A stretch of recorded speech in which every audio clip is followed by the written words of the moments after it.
Jaksa Penuntut Umum Rahmi Syafrina akhirnya bisa menghadirkan saksi korban Nawal Lubis walaupun secara online pada sidang Selasa 23 Agustus. Sebelumnya persidangan sempat tertunda karena Hakim Immanuel Tarigan meminta JPU untuk menghadirkan saksi secara langsung. Nawal Lubis, istri dari Gubernur Sumatera Utara Edi Rahmayadi ini, kemudian dihadirkan dalam persidangan secara online dengan terdakwa Ismail Marzuki yang juga pimpinan redaksi sebuah media online di Medan, didampingi penasehat hukumnya, menyatakan keberatan karena kehadiran saksi yang tidak secara langsung. Ada Edward, wartawan Tribun Medan tersambung bersama dengan kami dan sudah siap dengan laporan lengkapnya untuk Anda, Saudara. Halo, selamat siang Edward, silakan dengan laporan Anda. Selamat siang rekan Nila. Saya Edward dari Tribun Medan melaporkan adanya sidang terkait pelanggaran Undang-Undang ITE. Nawal Lubis, istri Gubernur Sumatera Utara dari Edi Rahmayadi, akhirnya hadir secara daring dalam sidang kasus dugaan pelanggaran Undang-Undang ITE dengan terdakwa pimpinan media online bernama Ismail Marzuki di Pengadilan Negeri Medan. Dalam sidang tersebut, Nawal Lubis mengaku dirinya tidak terima disebut sakti oleh Ismail Marzuki, pemimpin media online yang disebut-sebut anggota LSM Lembaga Swadaya Masyarakat. Nawal Lubis merasa terganggu karena video yang dibuat oleh Ismail Marzuki antara banyak yang bertanya kepada dirinya soal kerusakan Benteng Putri Hijau di kawasan Medan Deli Tua. Dirinya juga mengetahui perihal tersebut dari sekretaris pengacaranya.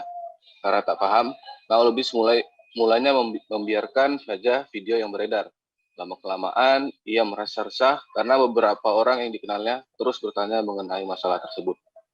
Karena sudah merasa tidak nyaman dan meresahkan, Nawal Lubis pun akhirnya melaporkan kepada pimpinan media online tersebut kepada Polda Sumut.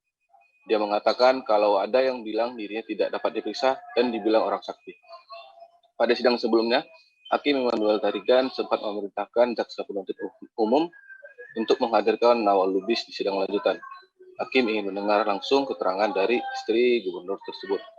Dikatakan jaksa, terdakwa merekam perbuatan yang dilakukannya di depan Polda Sumut dengan durasi 2 menit 16 detik dan mempostingnya di Facebook. Dalam kasus ini, Ismail Marzuki yang sekarang menjadi terdakwa merupakan pimpinan redaksi online budanews.com.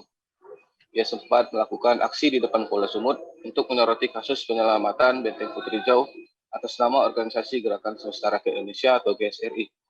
Dalam aksinya, terdakwa membawa poster bergambar saksi Nawal Lubis, istri Gubernur Sumatera Utara Edi Rahmayadi. Karena masalah ini, Nawal Lubis merasa terhina karena tuduhan palsu. Perbuatan terdakwa sebagaimana diatur dan diancam dengan pidana melanggar pasal 310 ayat 2 KUHP atau ayat 27 pasal 3 pasal 45 ayat 3 Undang-Undang Nomor 19 Tahun 2016 tentang perubahan atas Undang-Undang Republik Indonesia Nomor 11 Tahun 2008 tentang informasi dan transaksi elektronik. Mungkin itu yang bisa sampaikan, rekan Nila. Baik, terima kasih banyak atas laporan Anda, Edward, wartawan Tribun Medan. Jangan lupa subscribe, share, komen, dan like ya.